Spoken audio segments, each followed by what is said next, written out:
گا کہ نہیں بڑھے گا یہ ٹینشن سے؟ بولے گا بھائی 4 پراٹھے تھوڑی کھا سکتا ہوں میں، چلو ادھر بھی ناشتہ کر لیا، ادھر بھی کر لیا، ادھر بھی، پھر لنچ میں یہی پھڈے بازی، تو چاروں کو خوش رکھ سکتا ہے؟ بولو بھائی، نہیں رکھ سکتا۔ ایک کہہ رہی ہے مجھے اپنے ساتھ سفر پہ لے کے جاؤ، دوسری کہہ رہی ہے اس دفعہ سفر پہ میں نے جانا ہے، تیسری کہہ رہی ہے اس دفعہ تو ان دونوں نے جانا، میں نہیں جانا ہے۔ وہ قرآن اندازی کرے گا نہیں، قرے کو ہم نہیں مانتے، چلو بیگم تمہیں اس دفعہ تمہیں لے جاتا ہوں، اگلے چکر میں تمہیں نہیں، اسی دفعہ میں نے بھی۔ متشاکسون کا مفہوم سمجھا رہا ہوں آپ، پھڈے باز، ہر ایک کی خواہش ہے کہ ابھی میری جو چاہت ہے اس کو پورا کرو۔ بھائی آپ پورے ہو جاؤ گے اس میں، نہیں ہو سکتا۔ 4 دوست ہیں، کوئی بھی 4 محبوب ہیں، یا 3 ہیں، یا 2 ہیں، یا کئی سارے ہیں، اللہ فرماتے ہیں یہ شخص کبھی بھی سکون کی زندگی، بولو بھائی، آپ کہیں گے پھر میں 4 کی ترغیب کیوں دیتا ہوں جب سکون اللہ خود کہہ رہے ہیں؟ بھائی وہ اس لیے کہ ایسا ہوتا نہیں ہے کہ چاروں، ایک کا ناشتہ کر لو، ایک کے لنچ کر لو، ایک کے ڈنر کر لو، اگلے دن پھر ناشتہ یہاں کر لو، تو باریاں شریعت نے اسی پھڈے سے بچنے کے لیے، پھر بھی نہیں ہے تو پھر جاؤ ڈاکٹر کو دکھاؤ۔ ایسا بھی ہوتا ہے بعض دفعہ، ہم کب کہتے ہیں کہ لڈو کھانے کی نیت سے کرو، ہم تو کہتے ہیں بھائی جہاد ہے، پٹو گے، ٹھیک ہے، یہ تو ہم پہلے کہتے ہیں، ثواب ملے گا مگر پٹنے کا الگ ملے گا اور شادی کا الگ سے ملے گا، تو ضرورت ہے معاشرے کی۔ تو اللہ تعالیٰ فرماتے ہیں کہ ایک آدمی ہے ایسے ہیں جس کے محبوب ہیں، جس کے کئی خدا ہیں، ایک خدا کو خوش کرتے ہو دوسرا خدا ناراض ہو جاتا ہے۔ دوسرا وہ ہے سلام الرجل، جس کا صرف ایک آقا ہے، اس کو پتا ہے صرف میں نے اس کو خوش کرنا ہے، اس کی چاہتوں کو پورا کرنا ہے۔ فرمایا بتاؤ هل یستویان مثلا، کیا سکون اور اطمینان میں دونوں برابر ہو سکتے ہیں؟ آج مسئلہ یہ ہے کہ ہم نے ایک اللہ کو محبوب حقیقی بنایا ہی نہیں ہے۔ جمعے کی نماز پڑھ لیتے ہیں اللہ کو خوش کرنے کے لیے، ایک آدھ روزہ بھی رکھ لیتے ہیں اللہ کو خوش کرنے کے لیے، عید پہ نہا بھی لیتے ہیں اللہ کو خوش کرنے کے لیے، لیکن بہت سارے کام ہیں جن سے اللہ ناراض ہو رہا ہے مگر بیوی بچے خوش ہو رہے ہیں، وہ بھی چلے گا ساتھ میں، جہیز بھی لے رہے ہیں، نفس خوش ہو رہا ہے اس سے، سود بھی کھا رہے ہیں، بینک کی جاب بھی کر رہے ہیں۔ رمضان میں جس دن دیکھا کہ یار ذرا آج بڑا مشکل لگے گا، آفس میں دل نہیں لگے گا اگر میں نے کچھ کھایا پیا نہیں، تو روزہ گول۔ ایک صاحب کا میرے پاس فون آیا کہ حضرت میں وہ 11 بجے آفس آیا ہوں، میں نے سوچا تھا کہ اگر گرمی سخت ہوئی تو چھوڑ دوں گا، گرمی کم ہوئی تو رکھ لوں گا، تو 11 بجے میں نیت کر سکتا ہوں، آج موسم اچھا ہے۔ میں نے کہا یار تم عجیب آدمی ہو، رکھنا ہے بھائی یہ تو رکھنا ہی رکھنا ہے۔ تو کبھی کسی کو معبود کبھی کسی کو معبود، تو اس سے لوگ کیا ہوتا، اور یہ سب کیا ہیں، ایک دوسرے کے مخالف بھی ہیں۔ ساری مخلوق کو، سارے انسانوں کو آپ کبھی بھی خوش، سارے رشتہ داروں کو خوش نہیں کر سکتے۔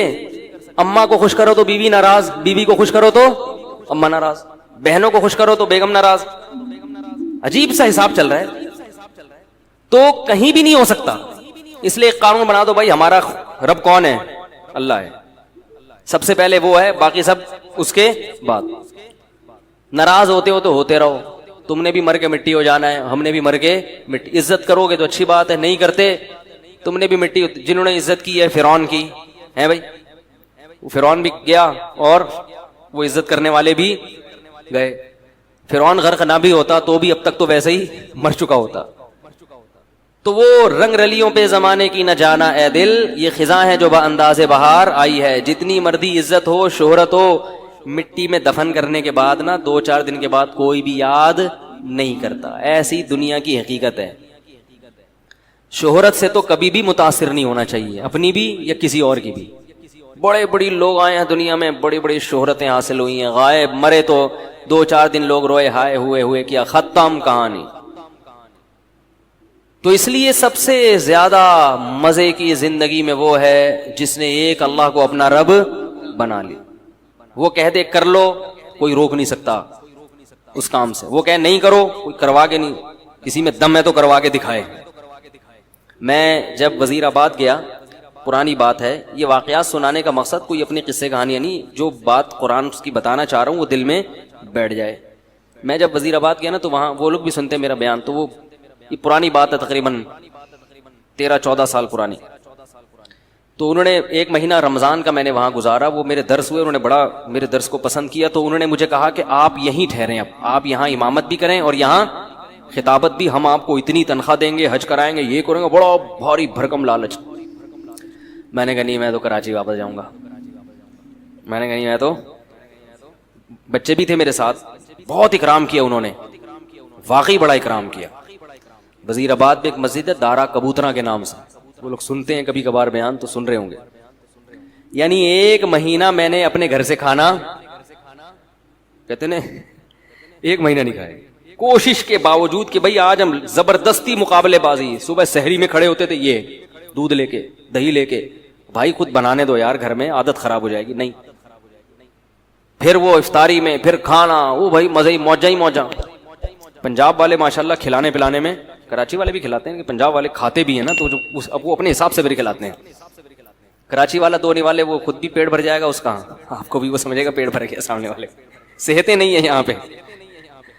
تو اب کیا ہوا ہے کہ وہ روزانہ صبح مجلس ہوتی, میرا درس کے بعد وہ بیٹھتے, بھائی آپ یہاں ٹھہرے, میں کہتا نہیں مجھے جانا ہے وغیرہ وغیرہ. 15 دن انہوں نے زور لگایا, انہوں نے دیکھا ٹکنے کا نام ہی نہیں دے رہا. انہوں نے کہا آپ کو پرابلم کیا ہے؟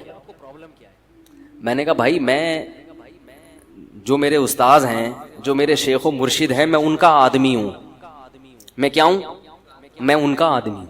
جب میں مدرسے میں آیا تھا تو میں نے اپنے آپ کو ان کے حوالے کر دیا کہ اب اپنی لگام ہم نے ان کے ہاتھ میں پکڑا دی, کیونکہ ان پر اعتماد تھا. ایسے ہی کسی کے ہاتھ میں نہیں لگام پکڑائی جاتی, پہلے ان کو پرکھا اچھی طرح, بھائی ان میں دنیا کی محبت نہیں ہے اور علم بھی ان کا کامل ہے. تو اب ہم بچے ہیں, ہم بجائے اس کے کہ اپنی زندگی کو خود متعین کریں, کسی بڑے کے حوالے کر دو. انہوں نے ہمیں پڑھایا, انہوں نے ہمیں لکھایا, یہ سارا علم جو ہم یہاں آ کے آپ کے خیال کے مطابق موتی بکھیر رہے ہیں, سب ان کی محنت ہے. اب ہمیں پیسوں کی آفر آ رہی ہے تو ہم ان کو ٹاٹا کر کے چلے جائیں, ایسا نہیں. تو میں نے کہا کہ ان کو لیٹر لکھیں, وہ اگر مجھے کہیں گے نا کہ یہیں ٹھہرو تو آپ مجھے یہاں سے بھگا کے دکھاؤ پھر, ٹھیک ہے. اگر وہ مجھے کہتے ہیں کہ یہ مسجد سے جانا نہیں, تو میں نے کہا پھر آپ مجھے یہاں سے بھگا کے دکھاؤ. اور اگر وہ کہتے ہیں کہ یہاں نہیں رہنا, میں نے کہا آپ زنجیریں باندھ لو, مجھے جیسے موقع ملے گا میں وہ کاٹ کے بھاگ جاؤں. بے لگام اونٹ جو ہوتا ہے نا, شتر بے مہار, کبھی ادھر بھاگ رہا ہے کبھی ادھر بھاگ رہا ہے, وہ کسی کام کا نہیں ہوتا. مرکز سے انسان کو ہمیشہ جڑے, پہلے مرکز متعین کرنے میں ٹائم لگا ہے. ایسا نہیں کہ کسی پہ بھی اعتماد کر کے اپنی زندگی کی لگام اس کے ہاتھ میں دے دی, ایسا نہیں ہے. پرکھنا پڑتا ہے, جانچنا پڑتا ہے. میں نے کہا ہمیں اپنے بڑوں پر الحمدللہ بھرپور اعتماد ہے. 8-10 سال ان کی صحبت میں ہم نے گزارے ہیں. میرا یہ خیال ہے کہ مجھے ان سے زیادہ بہترین لوگ اس دنیا میں مل ہی نہیں سکتے تھے. اللہ نے پتہ نہیں والدین کی کون سی نیکی قبول کی, ایسے لوگوں کے پاس ہمیں پہنچا دیا. تو اس کی برکتیں ہیں, اللہ تعالیٰ ٹوٹا پھوٹا کام لے رہا ہے. تو اس سے دیکھو یہ فائدہ کیا ہوا مجھے, کہ خیالات منتشر نہیں ہو رہے, سکون آ گیا طبیعت میں. بھائی وہ کہیں گے تو کر لیں گے, نہیں کہیں گے تو نہیں کریں گے.